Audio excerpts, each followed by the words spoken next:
Welcome to Psychology Is. This is Nick Fortino, your host, and today I have the guest with me, Rob Wipond. Rob, thank you for joining us on Psychology Is today. Thanks very much for having me. You're very welcome. So, some of you may have heard of Rob already. He is an investigative journalist who recently wrote the book, Your Consent is Not Required: The Rise in Psychiatric Detentions, Forced Treatment, and Abusive Guardianships. And I was just telling Rob that I've been listening to the book, and it is just very, very important what you're exposing here, as an investigative journalist. We all need to know about this. It's a very unique situation. Um, the situation that a person can be in, when they get kind of what I would describe as caught in the web of psychiatry, where, as your title says, your consent for treatment is not actually required. And that is very unique compared to every other branch of medicine. You can deny treatment, you can refuse treatment for pretty much any other condition. But if it is a mental health condition, if it is a so called mental disorder, you actually don't necessarily have the right to refuse treatment. So this is, I mean, ultimately, as Rob so brilliantly like paints the big picture, I'm left with the impression that this is unconscionable, what is happening to people and the degree to which people are traumatized by the so-called treatment is just devastating. So maybe I'll just start by asking you open-endedly, Rob, what what drew you to this topic? Of all the things you could have investigated, what drew you to this topic? There's a lot of ways to answer that. I mean, I just want to highlight something just you were framing really quite well because, a great example of what we're talking about there is that, advanced directives can be done in any kind of medical for almost any kind of medical treatment. But in most states and provinces in US and Canada, they've explicitly written out that right under mental health laws. So, they've taken away your right to have an advanced directive. So, it's a really big problem. And that highlights like one of the reasons I'm so interested in this. I mean, talk about a disenfranchised population and a group of people with no voice, people who've been labeled as crazy, as certifiably crazy in that sense and locked up against their wills. But I do also have a personal connection, which I talk about in the book, in that it happened to my father. So he was reaching out for help during a difficult period. He dealing with the emotional and physical repercussions of really kind of catastrophic surgery and a cancer diagnosis, and was understandably struggling a lot and reached out for help at the local hospital, as we're told to do, go down and seek help, and ended up locked up against his will and forcibly treated very quickly in these circumstances. And I was aghast. He was aghast. We were all kind of aghast. I mean, he was definitely struggling, but I mean, this was a career college professor of computer engineering with no real history of quote unquote mental illness per se. And suddenly he was a certified mental patient being treated against his will. And I was just aghast. And I describe in the book really how traumatizing it was, how brutal.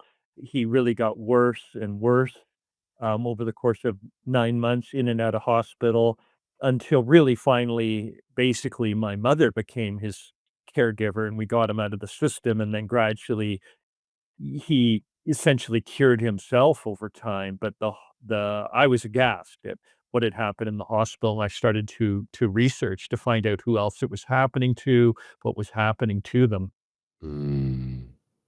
Well, as I, listened to that story, I just feel so much compassion for your family, for your father in particular, and then for everybody. I imagine that some of the people who clicked on this and pressed play on this episode might have be able to relate to it on a personal level. Maybe you know somebody, maybe you are somebody whose rights have been violated, whose consent has been disregarded, who was misled into thinking that you were going to get really like compassionate care, but then ended up being, again, traumatized by basically essentially being incarcerated, detained in a psychiatric hospital.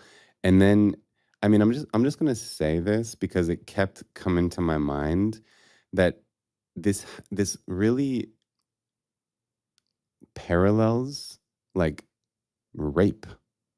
This is like a rape of the soul for someone to force me to take a drug that is altering my brain chemistry, that is altering the quality of my mind, to incarcerate my body in an institution that is not helping me, that I don't want to be in, or my family doesn't want me to be in.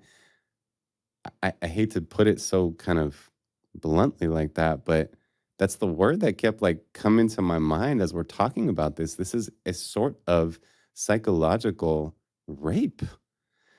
So, Yeah. Yeah, well, I just wanna say that's, resonates again with me and how I felt about it too, like, I put myself in that position and thought, "Would I want that to happen to me?" And it was just frightening to even think about it.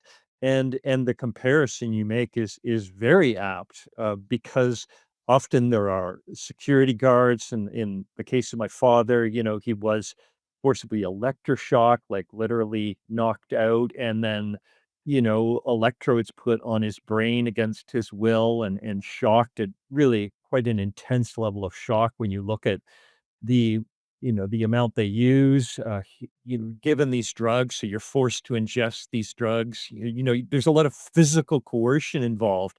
And he was never reacting in a violent way, so he was never physically restrained, but that's not mm, uncommon in these settings. And I, I've talked with people, interviewed many people who have actually personally experienced sexual assault in their lives or physical assault as a child, and they make that comparison that you just made. And in fact, some have said to me, I would, if I have to choose, I would take being sexually assaulted again over being locked up in a psychiatric hospital and assaulted in that way against my will. wow. So some people, yeah, literally say that. And they say it seriously, like, take Yeah. this down and tell the world this is how I feel about this.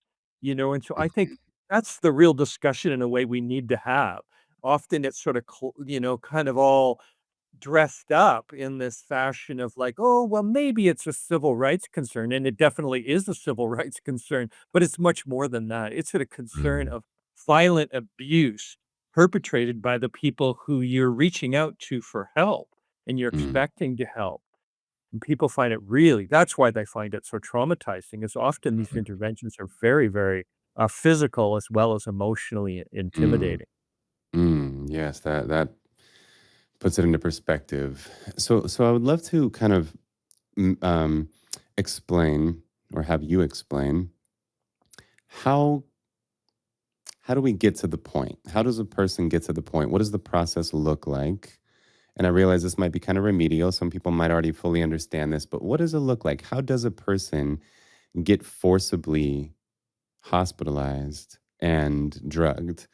What's the process that leads up to that point? So pretty well every country in the world, as far as I know, and then every state in the United States, every province in Canada, uh, has a mental health law of some kind. And the purpose of mental health laws, they have different names in different jurisdictions, but essentially the purpose is to do what we're talking about. It creates a framework uh, under which you can detain someone against their will, ostensibly to help them. So they have not committed any sort of crime. And I want to emphasize that there is a sort of separate piece of this, which is about criminal violence, where people Right. plead not guilty by reason of insanity and things like that. Mhm. It's a whole different set of laws, a whole different issue. My book and what we're talking about today mainly is civil commitment, which is children who might be struggling with anxiety. It's elderly people who might be depressed. It's people like my father who are struggling with a mix of anxiety and depression. And it's people on the street who might be struggling with hearing voices in some way. It's a wide, wide spectrum of people that we're supposedly trying to help. They often have not committed any kind of crime or violence. And but one of the criteria under this, and it kind of gets confusing for people, is usually if you're considered to be a danger to yourself or others, or at risk of harming yourself or others. But under civil commitment, this is very broadly interpreted. It doesn't mean interpreted. You haven't necessarily committed anything. It's predictive. It's saying, well, you might in future harm yourself or harm someone else. What does that mean? Usually, it can mean anything from that because of your anxiety, you're not going to work anymore. So you might lose your job, and that's considered potentially harming yourself in some way. So that's the kind of breadth of these laws. And what I want to emphasize now is that's most people's understanding of mental health law, but they have actually gone much further than that over the last few decades. So now we have criteria for what's called often in the United States the grave disability standard. So not only what I just described, but also if you might, for example, be unable to meet your own needs in some way. And that could be that you're poor, that you're struggling, so they're actually the standards have gone further. There's another standard now called the grave disability standard, which is if a person is not able to take care of their own needs in some way, then they can be detained under the Mental Health Act.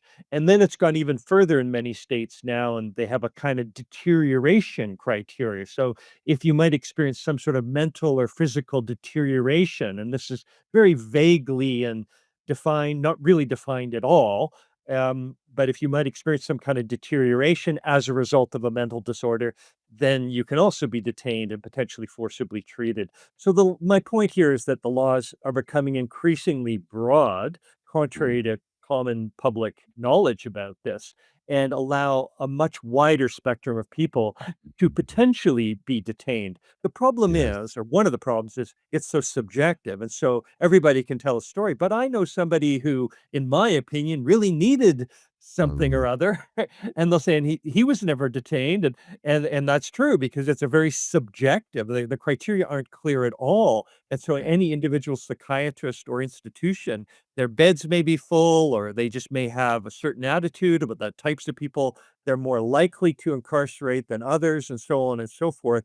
And also, then it's very hard to fight this because if the psychiatrist decides you are certifiable, it's hard to prove that you're not because, again, the criteria are so vague. Mm. Mm. Yes. And speaking of vague criteria, you address, the DSM-5. I think it's in chapter 2 of your book. And so there's so many levels of interpretation, right? Like including everything you just addressed about whether or not someone is a harm to themselves, whether or not they're gravely disabled, whether or not they need this kind of involuntary treatment. But then there's, of course, the vague criteria that are behind every single disorder. The, you know, I highly encourage anyone who's listening who has not yet done this to look at the DSM-5 for themselves. Don't let me try to convince you. See for yourself, and especially if anyone's ever been diagnosed with a mental disorder, please find the PDF of the DSM-5, which is, in case anyone doesn't know, it's the Diagnostic and Statistical Manual published by the American Psychiatric Association. The fifth edition came out in 2013, and just see for yourself what the criteria are and how obviously subjective the criteria are. Whether or not you meet those criteria is in the eye of the beholder, and it is highly influenced by the setting that you're in when you are being assessed. So it's open to interpretation at every single level. There's no objective biomarkers. There's nothing objective about being diagnosed with a mental disorder.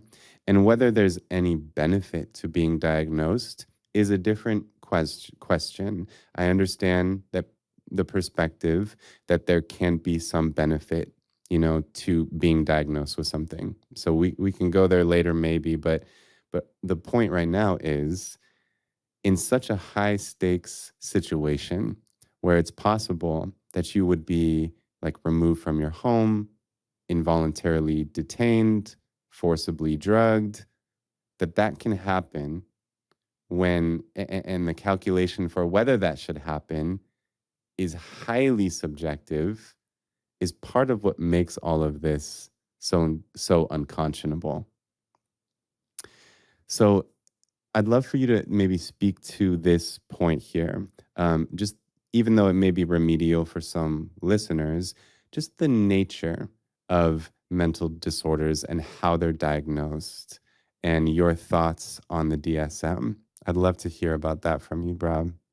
Yeah, and it's important to clarify that in a lot of jurisdictions, they don't actually include the DSM in the law Mm, itself. So the law may say something like, if as a result of a substantial disorder of the mind, you are now at risk of harming yourself in some way, then you can be subjected to these, detention by police, take you up to a secure ward in a hospital and forcibly treated potentially.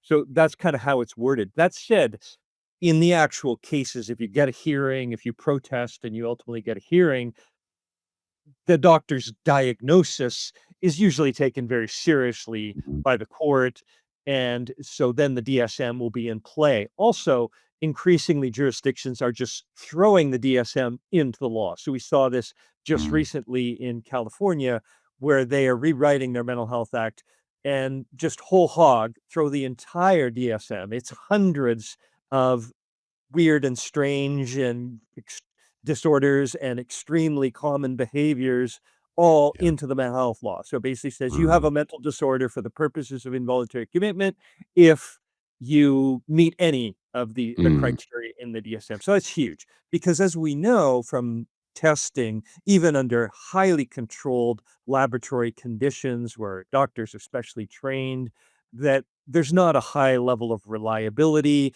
One doctor will say, "Oh, he's got anxiety, he's got depression, he's got schizophrenia, he's got this, he's got that," and then there's no validity. So meaning there's no laboratory test confirmed. So even if you have 10 psychiatrists in a room and they do in fact all agree this person has depression, there's no way to still prove that they're correct mhm. or not. All we can prove now is, well, they agree more or less in Right, what looks like depression, and we don't right. have a laboratory test. And so consequently, in this setting, again, I have no problem, as you say, if people want it, i.e., if they consent to being Mhm, labeled in this way, okay, that's an issue that you can decide for yourself. You can investigate and decide if that's beneficial to you.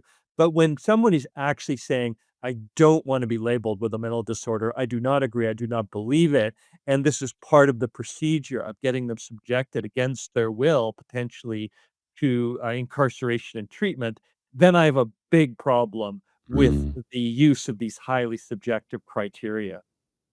well said. Yes. Maybe we can concretize what we're talking about with a story. I know you shared a little bit about the story of your father, and I'm curious, you share many stories, and they're all just, I mean, heartbreaking and compelling in some sense, in that they just bring into focus how bad this problem really is. So I'm curious, of the many stories that you share in your book, is there one that stands out to you that surfaces in your mind right now that you'd like to share with us?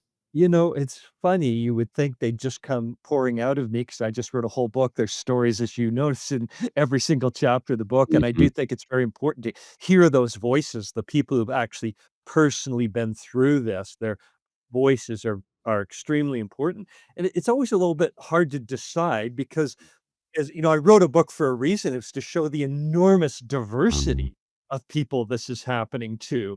And as soon as I choose any one, people are like, oh, well, that's just a cherry mm, picked example out of the air. And they can tell a mm, totally different kind of story. So the kind of examples I might use, to try to cover that spectrum would be, at the extreme end, a person I got to know really quite well and still communicate with off and on today who was really just out on the street conducting a protest. He'd been in conflict with the local tax revenue agency, and he had been proven right. I looked at all his tax records. And they mm, finally admitted their wrongdoing, and so he was outside their offices, kind of trying to, hawk a little self-published book he was going to write about how corrupt he thought this agency was, and they called 911 and said, "Oh, there's a crazy person out front." Police came and interviewed him and said, "Well, he seems actually just like he's doing a protest. That's fine." They went away, and but this happened then 3 times in a row, and finally they just took him up to the psychiatric hospital. He's outraged, aghast. He could not believe this had happened and never happened to him before. He had no history of mental disorder or anything like that, and so he refuses to talk. Uh, and they're like, "Oh, wow, he's this is just proving he's crazy." It's fascinating looking at Um, the actual medical records because you see some of the doctors questioning it as well, kind of, "Well, he seems pretty sane and his story makes a lot of sense and he has evidence to prove it and Revenue Canada's kind of admitting their wrongdoing. But on the other hand, maybe just to be safe, we should keep him here." And so he's locked up for 11 days. They forcibly drug him, and it's only when he finally agrees to talk that they finally go, "Oh, okay, go." Right? And this was an enormously traumatizing experience for him in the end, and he's to this day, decades later, still launching protests about it. So that's kind of an indication of the, blatant abuse of these powers that can occur. And then on the other hand, there are people who are genuinely really struggling. They do exist, and sometimes they are also maybe related or unrelated to their disorder. They may end up on the street. They may end up really struggling in that environment, being, subjected to violence now in on the street because it's a hard life mhm, out there. And then that can amplify the struggles they were having. And so now they're behaving really strangely. And that person may just, somebody might think they're doing a good thing calling 911 on them. And then the police show up, taken them to the psychiatric hospital. This person is terrified. Maybe they've already been through this process before. Maybe they are already taking psychiatric medications or not. Either can happen. And they'll just say, "Okay, now we're going to keep you." And this person, it may heighten the fear they're going through. So they may try to run away, to fight back. And now security guards will be involved. And this can become an enormously violent experience playing out for mhm. this person that supposedly we were trying to help. And so what happens, that person, when they get out, if they get out again, that's the last thing they're gonna do is seek help in a psychiatric hospital. People wonder, why don't these crazy people, quote unquote, seek help, Well, this is Mm, why, often because if you are struggling, if you have reached out for help before, you often have these kinds of experiences which are enormously traumatizing, and so you start to avoid it. And that's one of the most common reasons that people, it's not because they, quote unquote, lack insight, it's often because they have insight, because they have this experience and this insight and this memory. They don't want these drugs that often they find very debilitating and tranquilizing. And they don't want to go through a hospital where they're going to be violently overcome in some way and restrained and so on and so forth. And so that's sort of the other mhm. extreme. As I elucidated in the work, that's just two out of an incredible array of different types of people and situations within which, these laws are kind of playing out. Yes. I work as I'm a psychology instructor at a community college, and so I interface with many students, hundreds and hundreds of students every semester, and we, of course, talk about this whole topic, the nature of disorders and treatments, etc. And it's amazing how many stories I've heard as well from students who volunteer to tell me about their experience of being 5150'd and what it was like in the hospital. And of course, I'm sure you and I would both agree, and any reasonable person would agree, that we should build in our societies a place people can go when they are at risk of harming themselves, or when they are just when they don't know what else to do, when they're suffering intensely. There should definitely be a rehabilitative place they can go where they can receive real care. So there's the question of, like, should we send people somewhere when they're suffering like this? And maybe we can say, yeah, there should be a place that people can go. But then the next question is, well, then what should be the nature of that place? And it should be rehabilitative. There should be no force.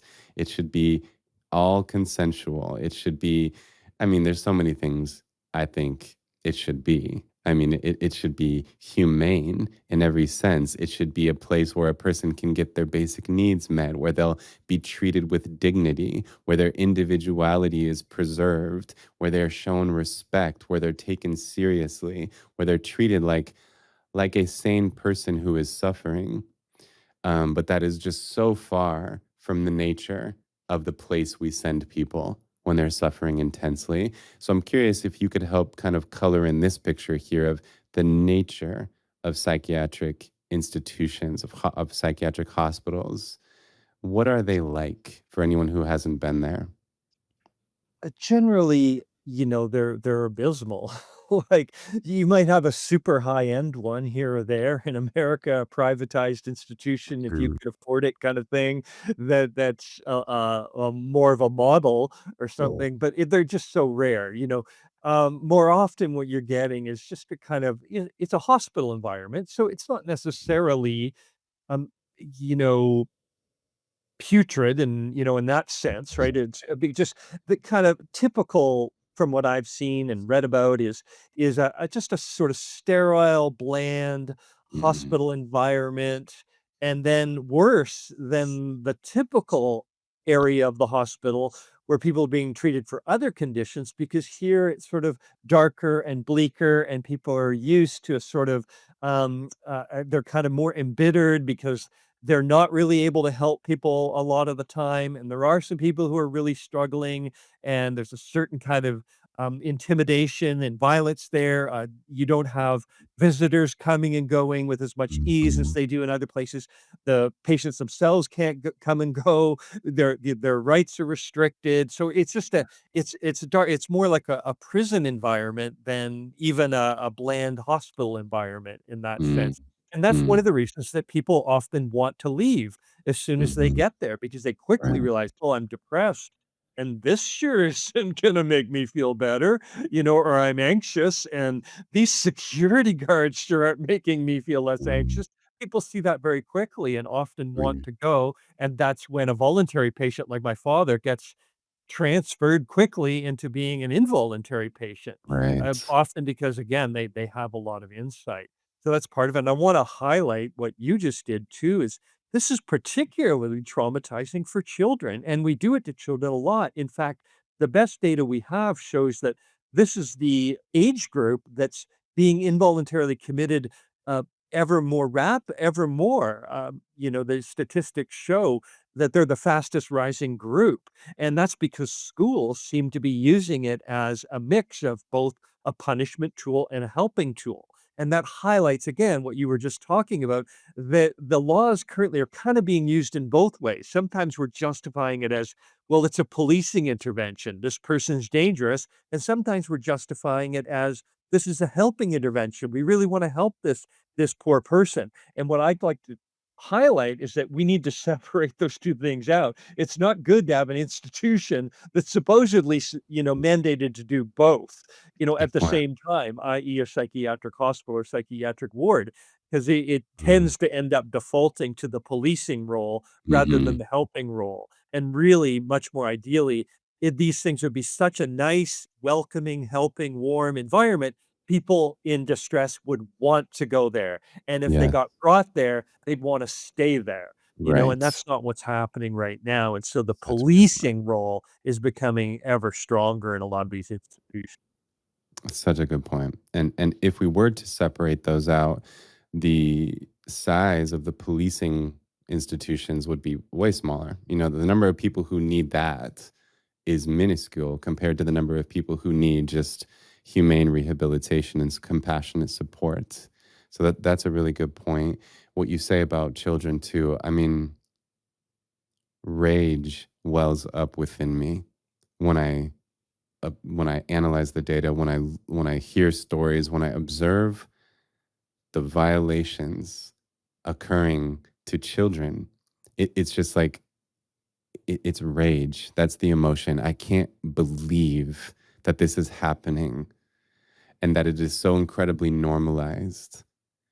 It's already a huge problem that families are convinced that their child should be taking drug treatments. I already see that as a massive problem. But to then cross that line and disregard consent of the family, or to kind of manipulate the situation and make the child and the family think that this is like totally necessary, that they're on these antipsychotics. It infuriates me, and it is unforgivable. And we will look back upon this time period with scathingly. I mean, there's history will look back on this very, very harshly. Um, and it's like I just want to get on a mountaintop with a megaphone and scream to the world, "This is not okay. This must stop."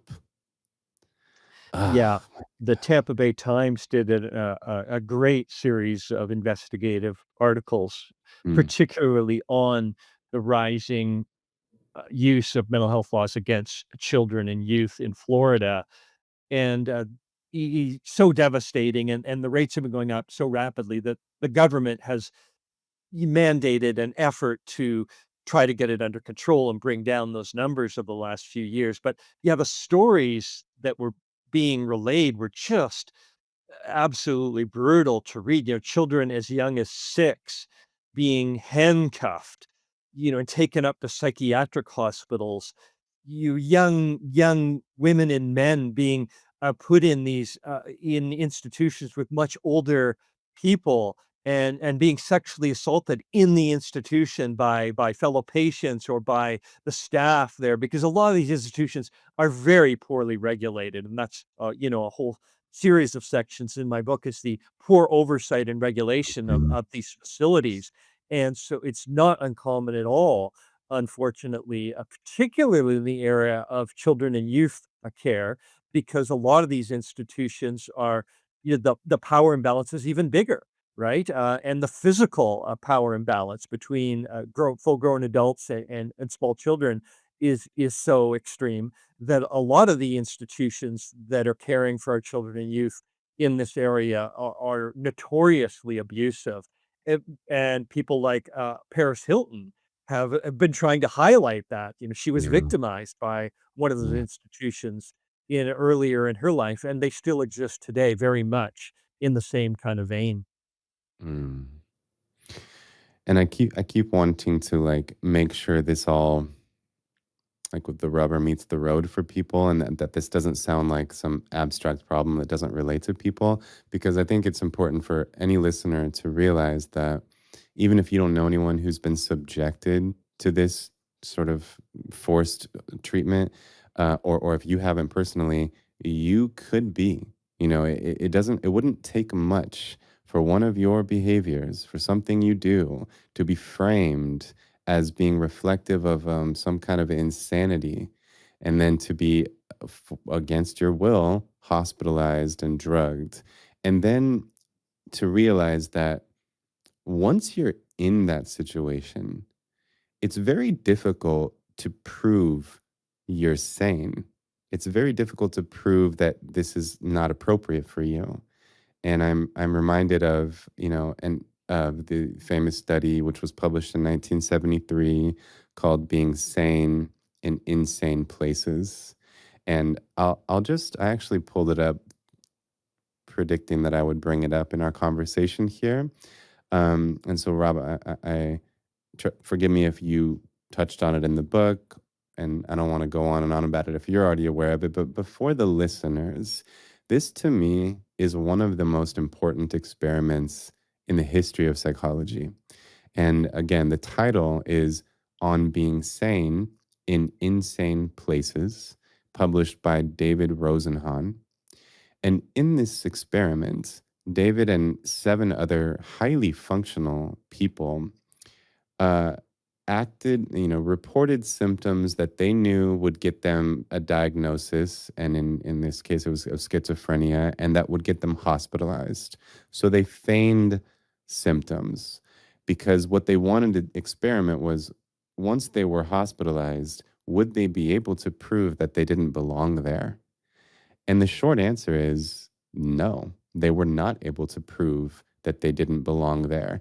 And were not even just normal people. These were highly functional people, like graduate students, professors at Stanford University, homemakers, veterinarians, highly, highly functional people, right? But once they were in the hospital setting, the the perception of the doctors and the staff in there was so primed to see these individuals as being insane that they interpreted all of their behavior as confirmation of their insanity. And I'll just read the a line or two from their conclusion. I'm scrolling down to it here. They wrote, "It is clear that we cannot distinguish the sane from the insane in psychiatric hospitals. The hospital itself imposes a special environment in which the meanings of behavior can easily be misunderstood, and the consequences to patients hospitalized in such an environment, the powerlessness, depersonalization, segregation, mortification, and self labeling, seem undoubtedly counter-therapeutic." And so, for any listeners who found that to be interesting, I highly encourage you to read the whole study. You can easily find the PDF online with the information I gave, and again, I think it's one of the most important psychology studies ever done. And it highlights, one of the serious problems with what we're talking about is once you're put into that situation, it's very difficult to prove that it's time for you to go home now, that you don't need to be there anymore, that you are, in fact, sane. So I need to highlight, I'm familiar with the study and certainly I found it influential some years ago. I need to highlight there is a book out Mm. about that study recently, last few years. I haven't read the book. My understanding, though, is that it raises questions about um, the um, the veracity of some aspects of that study. So So, what was the name of that book? it's called The Great Pretender, and yeah, like I say, I mean, I think that my understanding of it from a basically from a friend of mine that read it was just that, it raises a lot of interesting questions. It's been a long time since that study occurred, so they weren't Hmm. able to find a lot of the notes and so on and so forth. Nevertheless, one of my thoughts too is the fact that, even if I don't think she manages to prove this, but even if we went to the extreme and said the whole thing was faked, that makes it all the more compelling that it was actually successful, right? Because, Mm, yeah, again, it hits a nerve. It really hits a nerve in this area, and of course, that's one of the things about it is that you can fake a mental illness really yes. easily because, again, there's no way to test whether the person, quote unquote, has it or doesn't. Yes, exactly. Yeah, and many people are even aware of, the phenomenon we call malingering, when a person deliberately fakes, I mean, it could be any illness, but the mental disorders are particularly easy to feign because it's all based on self-reporting. And so I've met many people, I've mentioned many times on this podcast that some of the work that I do is in the jails and prisons system. And so I meet many people who, well, first of all, who are court ordered to comply with their drug treatment. So there's that. And then also people who actually, I mean, basically the most common theme is people are in jail on some type of drug charge, some type of possession or sales charge. And so basically, they have severe drug addictions. They get incarcerated. They don't have access to their favorite street drug, but they realize quickly that they can access a powerful psychoactive substance within the jail. And that is if it gets prescribed to them. And they quickly figure out, well, what would it take for it to get prescribed to me? I just need to get diagnosed with this disorder. And how do I do that? I just report these symptoms. That's it. Easy. And maybe put on a little bit of acting. And so I've met many people who do this thing that we call malingering. And it can be because the person wants access to drugs, or it can be because the person wants, disability money. For many reasons, there may be an incentive to get a diagnosis. But the point is, it's very easy to fake it with mental disorders because it's all based on self reporting.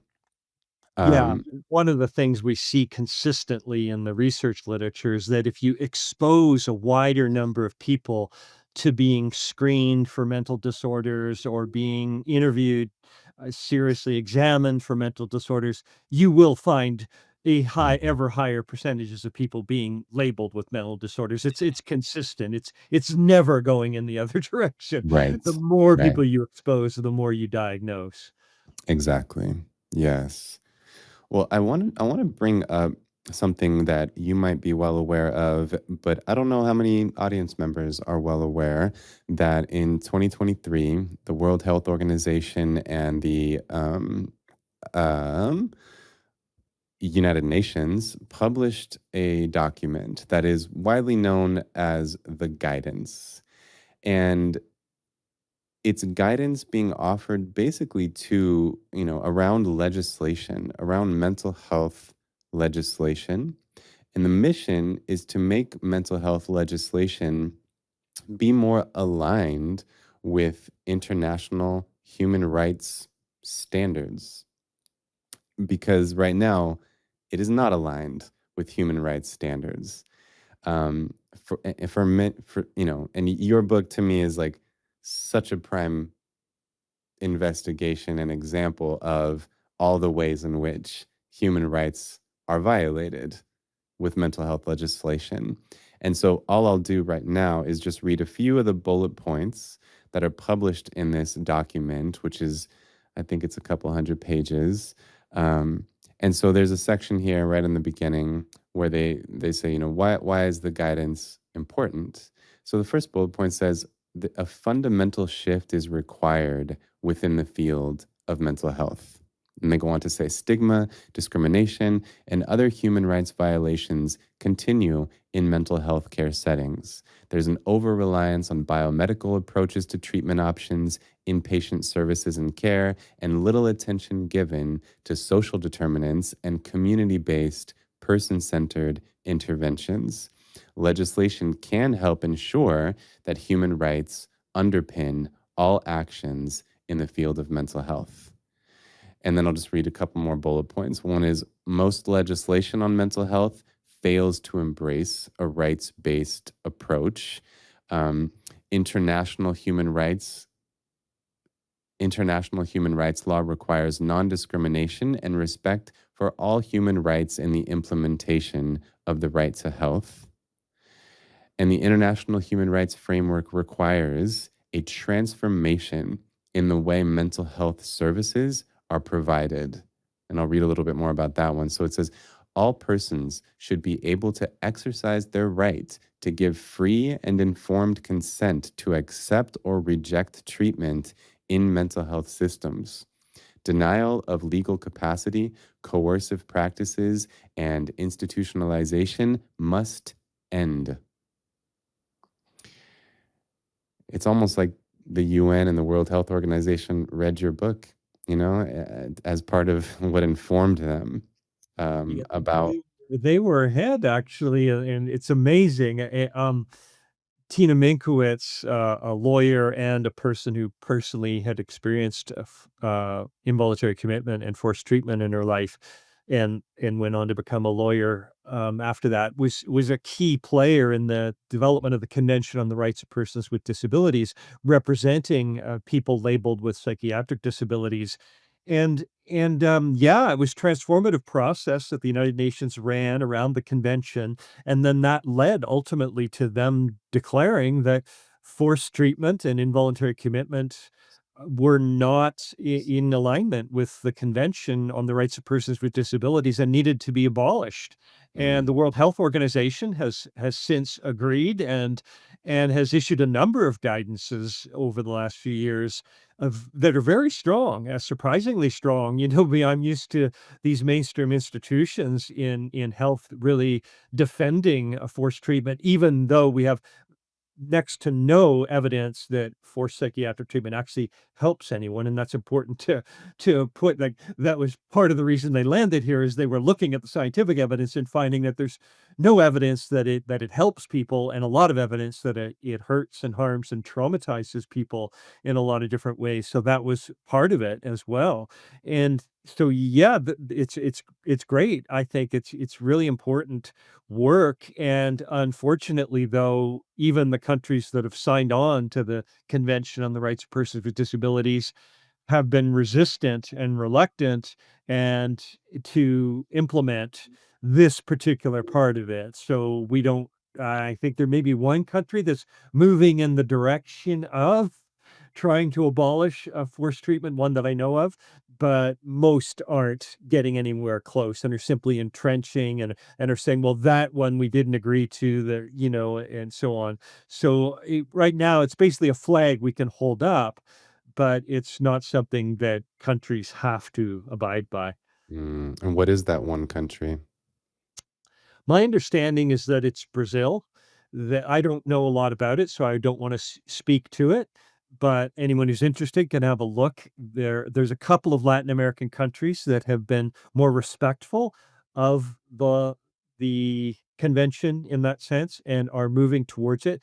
There's also a part of Italy that prior to this had moved in that direction called Trieste, and they have basically almost successfully eliminated it altogether. And that's one of the things that the guidances talk about from the World Health Organization. They look at examples around the world of either institutions or, in some cases, like Trieste, entire regions that have managed to basically get rid of involuntary commitment and forced treatment through implementing a very robust services for people that are voluntary but very appealing. Sometimes you read about them, oh gosh, I'd love to to hang out in Mm, that psychiatric institution. mhm. People are getting an array of therapies offered to them and supports with their daily lives and all these kinds of things where you kind of go, see, that wouldn't be so bad. And I think that's what we need, right? We need Yes. we need the kind of institutions where you or I might say, hey, that sounds even good for me just on a good day when I'm struggling. And therefore, for somebody who's really, really struggling, it's going to be not only really appealing, but probably really helpful. Exactly.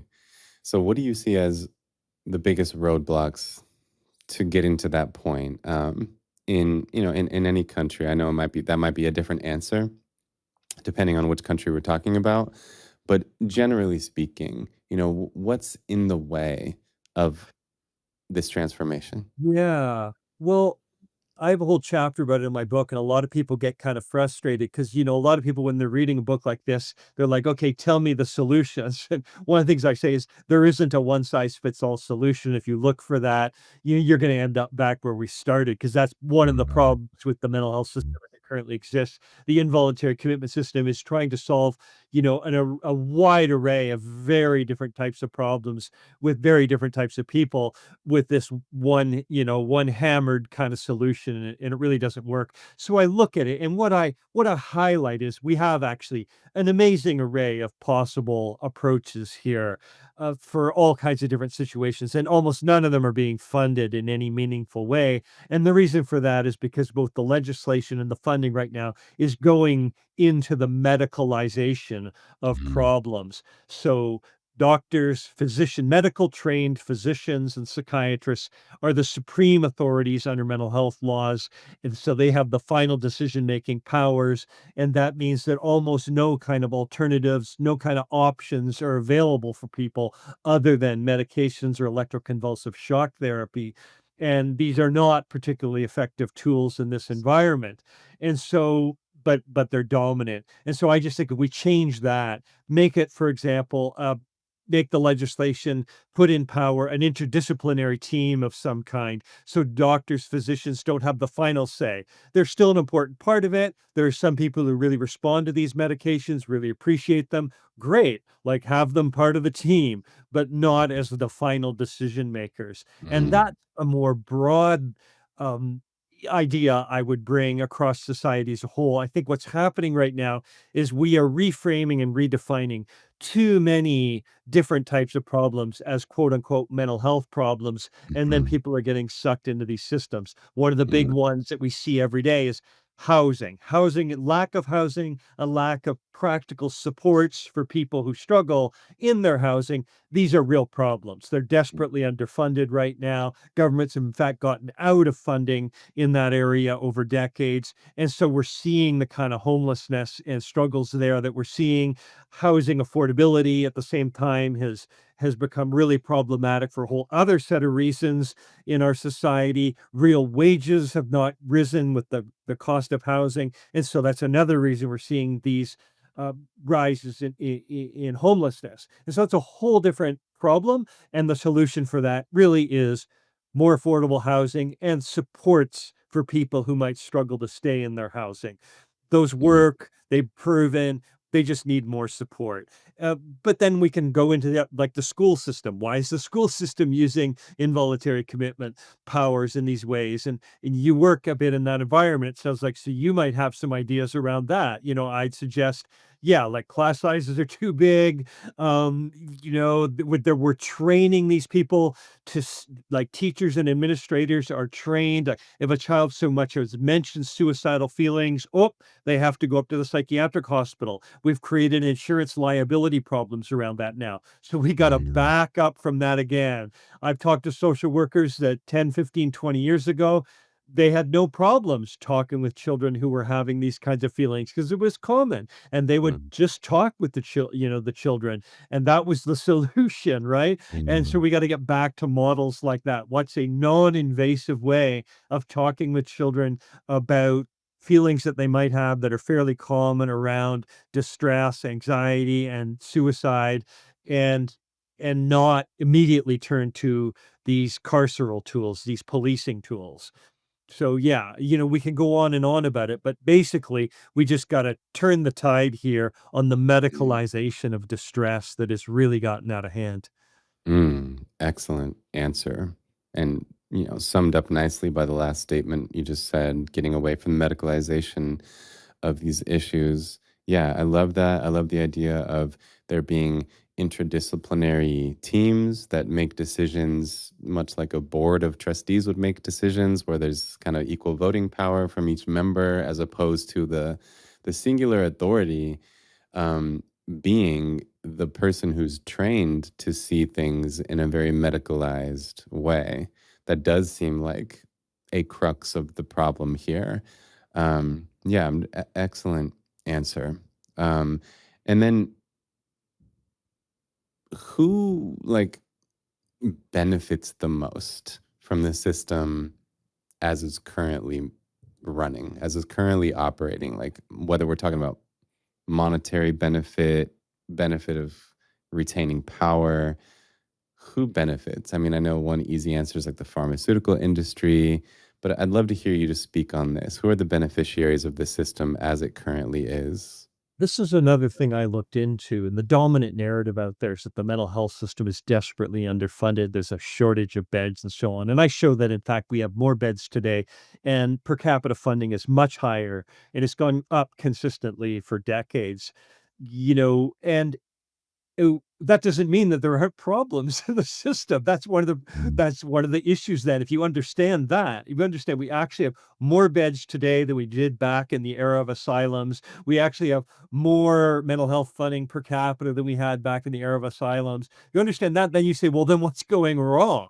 Well, that's the question we need to be asking. And I'd say some of the things we've talked about is what's going wrong, the over medicalization of all of this, the lack of people just getting simple practical supports. Instead, we've sort of turned this into we're going to doctor people's minds and that's going to solve all their mm, life problems, and mm, that really doesn't tend to work. So this is it. So you're asking now who profits in this? And that's one of the reasons it is the way it is now, because there's a lot of people making a lot of money. So, and conservatively, what we have is what we're talking about here is hundreds of billions of dollars in America alone per year. That's what I'm talking about when we talk about the mental health system writ large. Even when we just talk about involuntary commitment, the best number I could get to, and it's very hard to get data in these areas, inordinately hard. It's abysmally hard because people aren't collecting the data. They don't want to collect the data. It's clear that there's resistance to exposing all this, to having transparency around it. but roughly I landed on about at least $20 billion a year going into involuntary commitment alone and all the issues around that. So who's making money? Hospitals are charging thousands of dollars per day sometimes to incarcerate somebody in this environment, much, much more than a prisoner that they're getting for a prisoner in a prison system. The Obviously the mental health practitioners in all these areas are making enormous amounts of money, their livelihoods, and so in group homes, assisted living, some of these institutions that are kind of coercive or semi-coercive, they're often lobbying governments in this area. So we don't get something like housing first, where you're free to choose where you want to live. You get a voucher in some case, and you maybe can get some voluntary supports to live there. Instead, we have these corporations that run group home systems going to government saying, "Oh, no, no, no, you can't allow these people to have that kind of freedom. Let us control them. Let's fund the group home system, and we'll manage them, and you'll pay for that." And so we have a lot of sort of coercive or semi-coercive institutions getting a lot of money in this Mm, environment to kind of take people who are being committed, or to take people who are kind of being outpatient or in an outpatient status of some kind, being forcibly medicated or mm, semi-coercively medicated in these kind of environments. It's enormously common that people are mm, semi-coercively medicated. And by that, I yeah, mean, they're threatened all the time with being locked up in the hospital again if they don't mm, comply.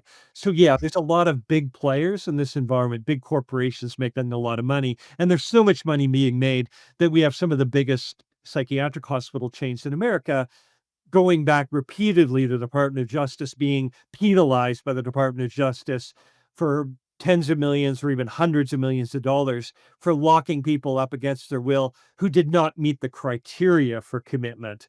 And so there's blatant fraud taking place in this environment purely for profit. So that's how much money there is to be made.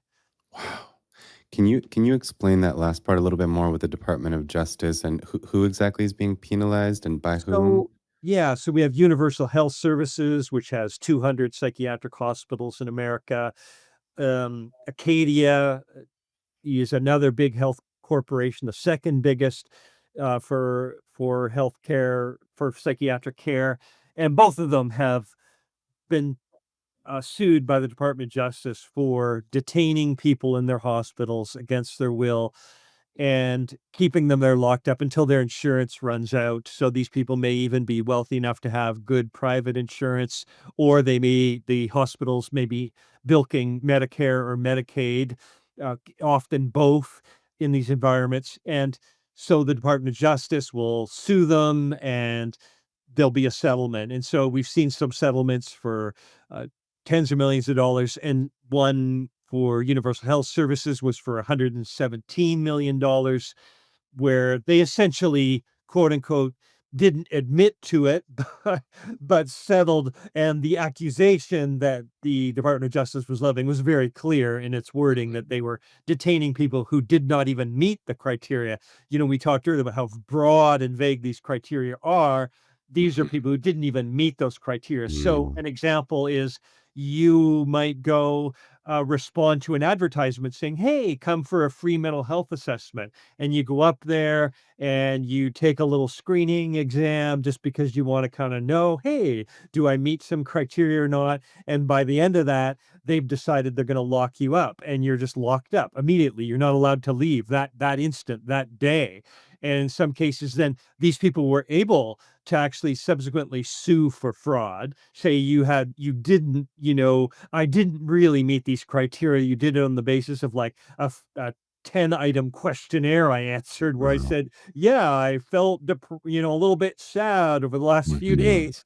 Things like that, these very broad questions that people will be asked, and they're suddenly locked up. And so some people have successfully sued in the wake of the Department of Justice settlement, but a lot mm, of people, it just happens to them, and they're locked up for this period of time, and it's frightening and traumatizing. So mm, that's an example of what can yeah. happen. Well, I'm glad you mentioned that, and it's good to know that someone's being held accountable sometimes, and it strikes me that it's just kind of one of those, a minor dent in the profit margin, just kind of the cost of doing business, similar to how we see large pharmaceutical companies, pay out millions or even billions of dollars to people who were harmed by a drug, but that's almost just kind of part of the business model. It's an expected expense, and does it barely skims off the top of the profit margins, so it doesn't really slow them down. No, But exactly, and I wanna highlight there, I mean, I quote this person, they were interviewed by the New York Times about it, and they said, yeah, actually, there are a number of articles, about it, but essentially the quote from an investment firm was saying, "Well, yeah, in fact, a lot of times these companies that commit this kind of psychiatric fraud, they make that amount of money back, with the settlement, the moment the settlement's achieved, because their stock price goes up that much," So, wow. yeah, it's very much, as you said, the cost of doing business for Yeah. them. I've never seen it's occasional, very occasional, that an institution may actually get shut down. That's usually not for this, though. It's usually for really, really blatant abuses being proven over and over and over again, and there's a lot Wow. of a media attention to it. So occasionally I've seen an institution get shut down by the government, they lose their license, but that's very, very rare. Mm. Well, I want to get your thoughts on this. So, when I think about just the big picture of, like, let's just say the over reliance on drug treatment, that alone, even when it's not forced, I'm always big on saying, like, that we sort of have to take our power back as people, and I don't necessarily think that that problem of the extreme over reliance on drug prescriptions is going to change, like, from the psychiatrist's end. I think it's going to change more from the public becoming more educated about these drugs. And, maybe that will shift the tide. But when it comes to coercive or forced treatment, I'm not quite sure how to, I guess, figure out how the people can take their power back. Like, how will this change? Do you have any thoughts to share? Any guidance you can offer on, again, what kind of power do the people have here? I hoped my book would play a role in raising Mm, public awareness about this, and what I will say is the issues in it that I highlight, I think could still play that kind of role regardless of my book, which just is another way of putting them to paper. And so by that, I mean, for example, the fact that increasingly these mental health law powers are used against elderly people in mhm, long-term care facilities will make a lot of younger people whose parents are in that situation aware of how powerful these laws are, because often you can be cut right out of the picture. You might be a very caring a person, with respect to the your parents, but if they get caught in this kind of situation, you can be cut right out of the picture under the mm, power of these kinds of laws, and the doctors can yeah, do what they think is best. And so when more people see that kind of thing happening, I think they'll be concerned. I think when more people come aware of how easily their children can be swept up into this kind of system, they're gonna start to rise up and demand change, and we just saw that happen recently in North Carolina, so it got a lot of media attention when a lot of parents, in some cases quite wealthy parents, were taking their children in to get mental health help, and then would watch as their children would get involuntarily incarcerated, often maybe even sent out of state. The parents would be cut out of the loop. The parents were aghast that this could even happen, and a group of them started speaking out and got involved with Disability Rights North Carolina, who got media attention and so on. And this finally did catch the attention of legislators. And there's some movement happening there now where some real attention of, wow, are these laws really are powerful? And do we really want them to be this powerful? And so I think we need more of that across the board. Right now, the only group that's getting attention is homelessness and the homeless population, because governments really want to use these laws to control that population. And so there's an embeddedness there among legislators and news media to not want to take a critical look at the power of these laws because they want to justify it for that use. And so we do need mhm, to turn the tide on that. And that's one of the things that I try to highlight is, hey, it's not only that group that is getting subjected to these laws, and that's the kind of broader picture we need when we understand what they're doing. That's interesting. The way I'm thinking of that, it's like we have this really powerful weapon, and it's like a lot of people are okay if we only use it on a certain person or type of person. But then when we see that weapon get turned toward our children or our parents, now we feel a whole different way about it. Now we're not so comfortable with it. Exactly, exactly, and I see it time and again. People are aghast at what happens, and suddenly they're looking at the mental health law in their jurisdiction and going, "What the," because there is this sort of narrative out there, "Oh, it only happens to the craziest of the crazy," and even Right. them we can barely ever lock up, and what I show in the book is that the best data we have shows that no, actually the rates of this occurring have been going up and up and up in most jurisdictions for decades. And we need to take a look at that and really get better data. We need to know better, who is this happening to? Why is it happening? And what are the outcomes? And as I said earlier, there's a lot of resistance within the mental health system to allowing that data to be collected. In the era of mental health records, there's no excuse for that. We meant of electronic mental health records. I mean, Mhm. we could very easily be doing a much better job of just tracking the demographics of who this is happening to and the outcomes. Like, are people in fact getting better as the system claims, as legislators Mhm. often claim, or are they in fact getting worse as Mm. critics often claim? Well, we could resolve that debate pretty quickly if we were just tracking outcomes. But right now, it's only the Mm. critics like me who are saying, let's Mm. track outcomes. Yeah. And the health authorities and legislators doing, no, no, no, no, let's not, and they just make up, excuses for it, like, oh, it's a bit of a hassle, oh, whatever. Their excuses are very lame, and Right. yeah. So that's what we really need to change. We need to put pressure on legislators. At the very least, I'd say, whether you support forced treatment or are against it, you should support collecting better data on this issue, and then we can have at least really meaningful discussions Mm. about what's happening to who. Amen to that. Amen to that. Wow. I'm right in this moment, I'm just feeling tremendous appreciation for you, for your work, for anyone who's doing work like you are doing. I mean, I was saying right before we started recording that I think investigative journalists are some of my favorite people in the world, because before we can actually solve any problems, we have to know what the problems are. We have to fully understand the nature of the problem. And I just think your book and your work has brought into focus a profound human rights violation, and you've really detailed the nature of the problem, and you do such a great job in your book of tying in personal stories that really kind of hit you emotionally, and then the analysis of legislation and provide historical context, and just it's brilliantly written. And in fact, while we're talking about the book again, do you have a copy of it that you could hold up to the camera? There it is. Yeah. So Well, your thank you, consent yeah, is for not your kind required. words. I appreciate it.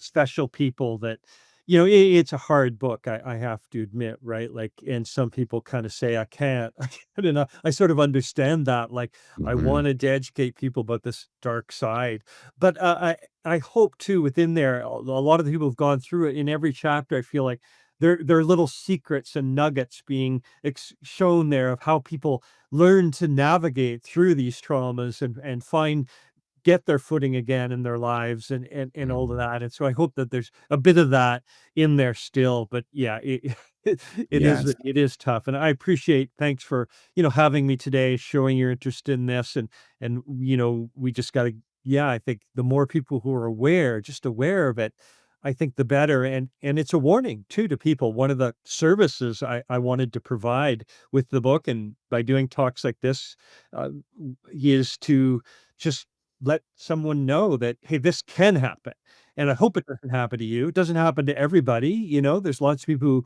go to a psychiatric hospital and have a positive experience and come out and are thankful for it. It's not that that never happens, but you're far better off knowing the risks so that you can potentially mitigate those risks in these kinds of situations, and the risks are Mm, very real and happen to mm. a lot of people, and as I argue in the book, far more people than I think we generally recognize. Yes, yes. And I just want to say one more thing to audience members. Again, especially those who've gone through this trauma. I think one of the most important and sort of effective ways to move forward in life, and to actually, like, I guess, not be paralyzed and debilitated and overwhelmed by a traumatic past experience is to find a way to make it mean something, to, I guess, to leverage it in order to help other people. And if we're capable of doing that, then we won't necessarily wish it never happened. And I think that anyone who's listening who can relate to of what we've talked about, all too personally, who's gone through forced treatment, forced drugging, anything like that, whose rights have been violated, I would just implore you to tell your story on whatever platform and with whatever degree of anonymity you need. But I think you're uniquely equipped to help other people, and to help prevent other people from getting caught in this web. So for whatever that's worth, again, any listeners who have personal experience with this, I think it's a crucial moment in time where we all need to hear as many stories as we can about these human rights violations at the hands of the field of psychiatry in general. So please do tell your story, maybe in a comment on this video or on whatever platform fits. And Rob, again, just thank you so much. I'm so glad we are connected now. I will recommend your book widely, and I appreciate your time today. Thank you. Yes, and I just want to affirm what you're saying. People who've been through these experiences have helped educate me so much about it. I'm so appreciative. And at the same time, I really understand why some don't feel safe speaking out and Mm, want to respect their desire to not speak out as right. well. Totally. And yeah, and just to let people know, I'm also writing on Psych Force Report. It's called a Substack column that I'm trying to get going of late, where I'm doing more regular updates to some of these issues and themes. Mm. So say the name of that again, Psych Force Psych Force Report. Report, All or right. search my name on Substack. Either way, Rob Wipond. It will come up there, and there's also my website, robwipond.com, if people want to get in touch with me or find their way to Psych Force Report from there. We'll leave a link to your website here in the description. And the book is, of course, available anywhere that books are for sale. Mm. Wonderful. Well, thank you. It's been, what a kind of an emotional journey this conversation has been. I felt so many feelings. But one of them is certainly, again, compassion for your father and people who have gone through things like your father went through, and for all the people listening that whose rights have been violated. So much compassion. And if anyone else also felt rage and fury, hopefully we can channel that appropriately to affect positive change here. Well, thank you to everyone who listened to this whole conversation. And thank you to you, Rob Wypond. I trust we'll stay in touch. And until next time, psychology is audience.